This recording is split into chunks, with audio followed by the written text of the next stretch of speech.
Hi all, Kyber1 here, and we're going to be doing Core Rules Review number 13. And so this is a special occasion because, once again, like the last Core Reviews, number 12, Star Wars, we're actually going to do 2 for 1. And the reason for that is because, just like the Star Wars one, not a whole bunch had changed between those variants. So we're looking at Big Eye, Small Mouth, number 1, or first edition, and second edition as well. Okay, so let's begin. All right.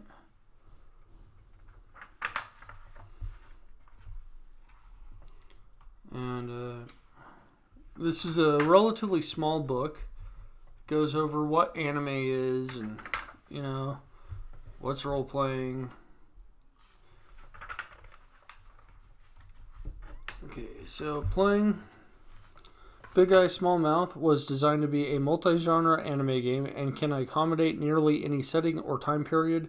This is not to say that the system is not without limitations. However, the rules are very simple to use and thus do not afford a measurable level of realism. The key element is one of the central strengths of the game, ideal for either the first time or experienced role player.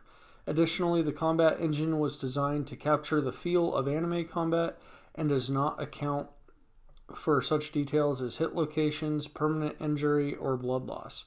The role-playing interactions between GM player and player is the primary focus of Big Eye Small Mouth, and to this end, a nearly transparent system is preferred. There are many other fine RPGs on the market should you desire a game with a more complex system. Okay, so character creation. Where is it? Oh, right here. Perfect. This is what I like to see. This is a high praise for this system. GM discussion, character outline, assigned stats, character attributes, character defects, derived values, and background points. Okay, step 1. Talk to the GM about game specifics, genre, setting, campaign duration, story boundaries, and expected time commitment. See page 11. Character outline, step 2. Decide on the basic archetype or stereotype for the character you wish to play. You should focus on one or two of the character's main personality traits. See page 12. Assign stats. Roll 2 dice and add 10 to the result. Distribute the total among your character's body, mind, and soul stats. Stats cannot be lower than 1 nor higher than 12.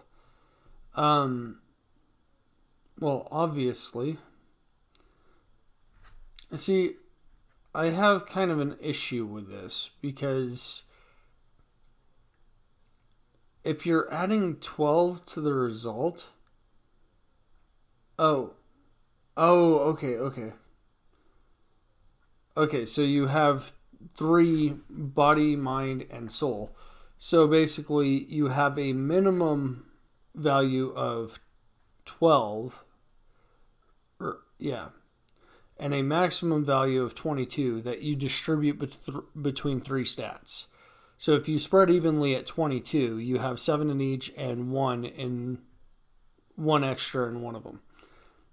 If you roll 12, spread evenly, that's 4 in each. Okay, step 4, character attributes. Distribute 10 to 20 character points among a number of character attributes appropriate to your initial outline. Attribute level range from 1 to 5. See page 15. Step 5, character defects. You are encouraged to take up to 3 defects appropriate to your anime character.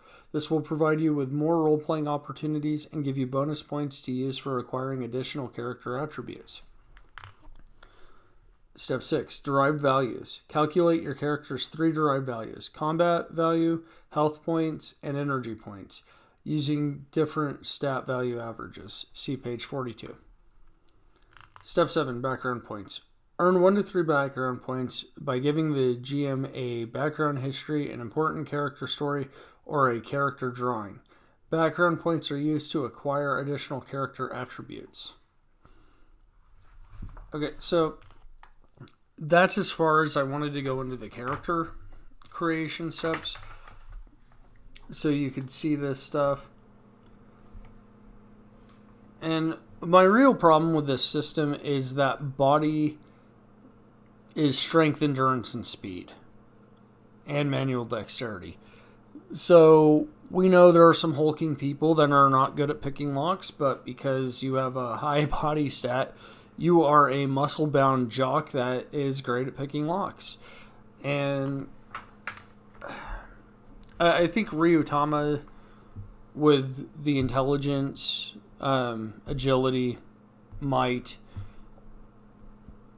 and whatever the other... Was it magic? I don't remember. But I think Ryutama and Forbidden Lands, with the 4 attributes, did a much better job. And they're calling them stats in this, but attributes are functional, like acrobatics, art of distraction, cybernetic body, divine relationship, extra attacks, focused combat, heightened senses, magic, own a big robot, psionics, size change, special defense, strong soul, appearance, combat mastery, damn healthy, energy bonus, flunkies, fortified body, item of power, massive damage, powerful mind, shape change, special attack, speed, unique character attribute. So there's a lot to this. There are a lot of abilities in a very short package.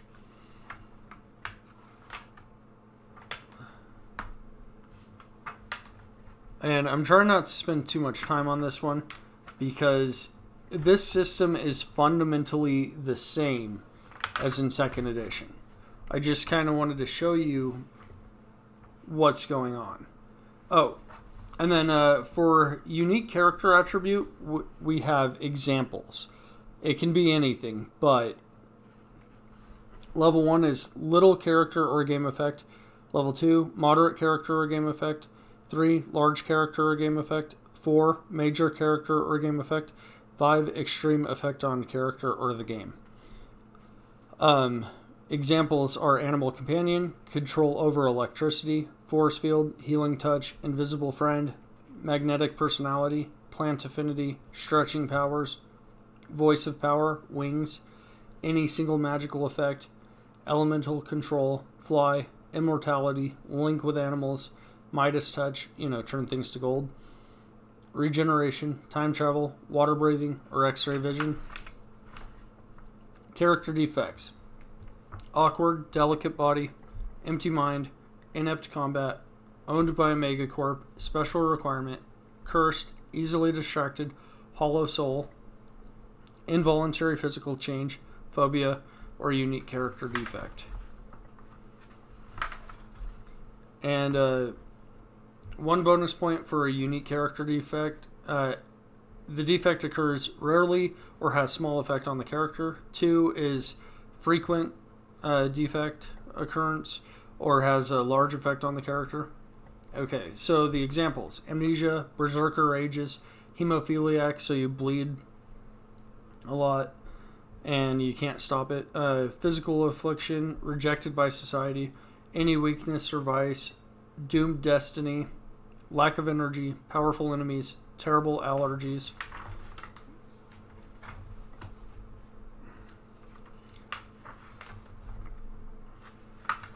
So this is actually a pretty playable game, and there's an entire tri-stat system later. The combat flowchart.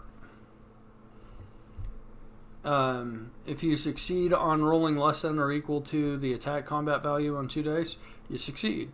And then there's all this other stuff, like Guardians of the Order is out of business now. Screenshot that if you want. But, yeah.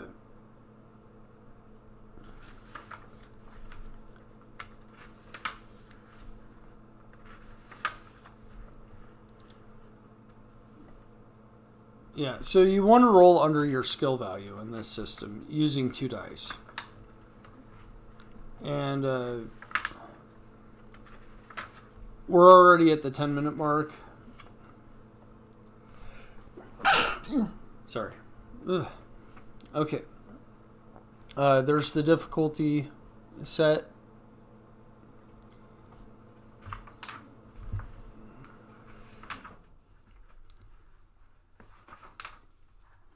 And I like how this system uses low numbers, but that adds kind of to the swinginess of things, because with low numbers, 1 point could mean the difference between a slight drawback and a major fail. Game themes, this is cool. The Quest, Dark Forces Rising.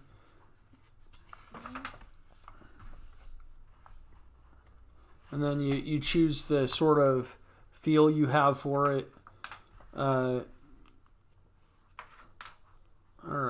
so that's the first book. Yeah. So there was all sorts of cool stuff for that. Now, with second edition, boom. Much thicker. Look at this. Okay, so over twice as thick. Okay. I'm not going to go over everything. This time it's in color. Okay, Chapter 1, Introduction. Chapter 2, Character Creation. Chapter 3, Special Attributes and Defects. Chapter 4, Game Mechanics. Chapter 5, Expanded Game Mechanics. Chapter 6, Role-Playing in an Anime World. And then you have a reference section. So the art on here, it ranges from okay to lame to acceptable. It's a lot more wordy. But the thing that changes in second edition, right here. The second edition of BESM incorporates elements from the first edition supplements, big robots, cool starships, and hot rods and gun bunnies. It also introduces rules concepts to the BESM that first appeared in standalone RPGs Sailor Moon, Demon City, Shinjuku, Dominion Tank Police. I have a review on Dominion Tank Police, Ghost Dog, and Tenchi Muyo, however you say that. The major changes to the second edition is greatly expanded character creation rules in recognition of the universal multi-genre nature of anime. This version offers character creation and rules material that are included to let GMs run any kind of anime-inspired game, horror and fantasy to science fiction and romantic comedy. In fact, the second edition is sufficiently flexible so that it can be used to create games that go beyond the anime tradition, as some genres are more realistic than others. Extra detail in many of the attribute and an additional chapter of expanded rules have been added to support those GMs that would like a bit more detail in the resolution and mecha design. Feel free to ignore these additions. Yeah. A number of changes have been made to first edition character creation rules and game mechanics. So basically, they listened to their fans. Unfortunately, they still went out of business. And then here's this character creation summary. I honestly like the first one better because this dark to light thing, the italicized kind of wording here, and the low format. It's, as you can see, it's difficult to read. But that creates eye strain, and it's in strict contradiction to what this is. Much easier to read in the first edition. So GM discussion, character outline, assign stats, attributes, defects, skill select, which is optional, derived values, and background points. So there's only one more step in this, which is the select skills. They did add an example section in here. So that's cool. That's good. And then notes.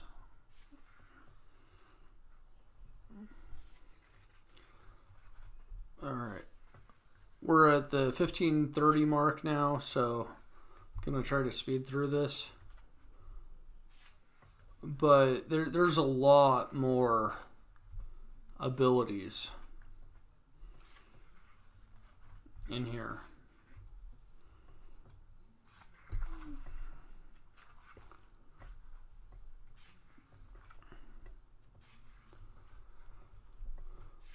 That's pretty awesome. Okay.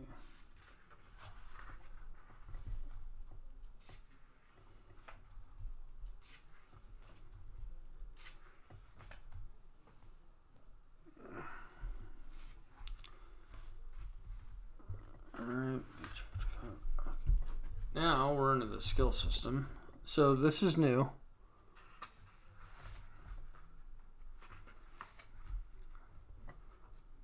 And look at all this. General skills. Combat skills. I said it many times actually, not once. I do not like skill systems like this. Like, they are overly specific at times. And at the same time, some of them are overly generalized. And you're going to get far more mileage out of the generalized ones, typically, than you will the specific ones. Just due to the nature, like, oh, I can generally do that or use something.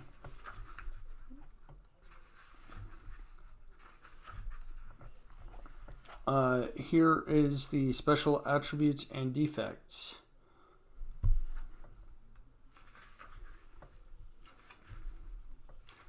Alright, I'm trying to get through this. Alright.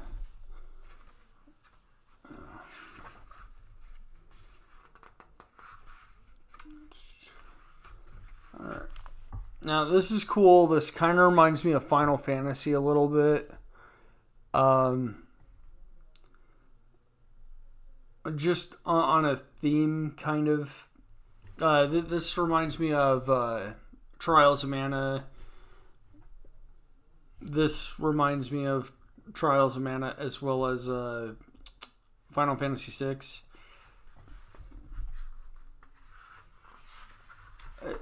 Like, overall, I think 2nd edition made some steps in the right direction, but it added more complexity to the point where it takes a bit longer to generate a character because you want your character. And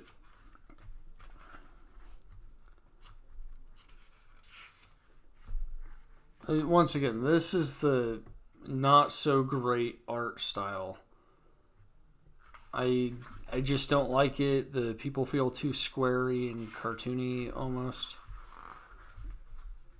And then, once again, Oakham, I'm sorry, but I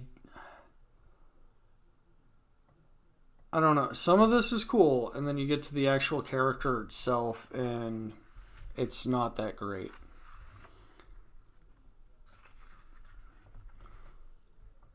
This is acceptable. This is well done, in my opinion.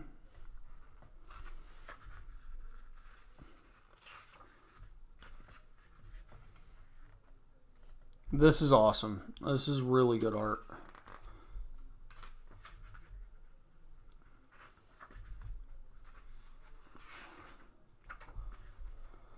And once again, we have this. Oakham. Alright, we're almost done talking about that. But as you can see, the overall style of this book keeps going like this. Very wordy. Once again, Oakham.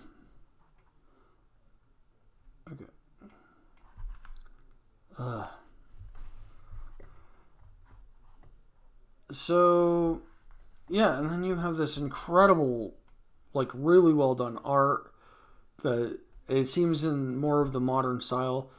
At least they don't have her eye poking out of her hair. Like, that bugs me for whatever reason.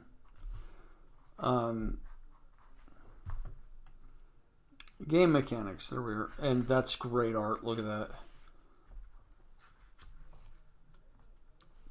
I think they could have saved themselves a lot of time if they skipped a certain artist, because that's not... Look at that. Like, that is awesome. Sorry.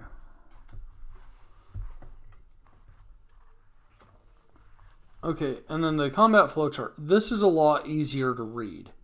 This is a lot better designed. Okay. Than that last one.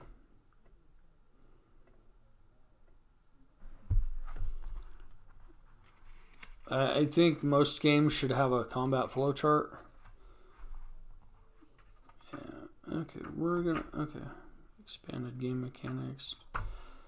Yeah, so overall, there's a lot to be said about what was added in second edition. And the first edition really does have a lot of options. I mean, it's viable as a standalone product, and it's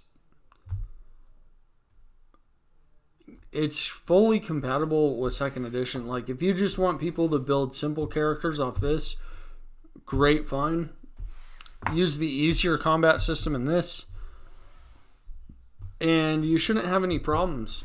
So that's Big Eye Small Mouth, first and second edition. All right.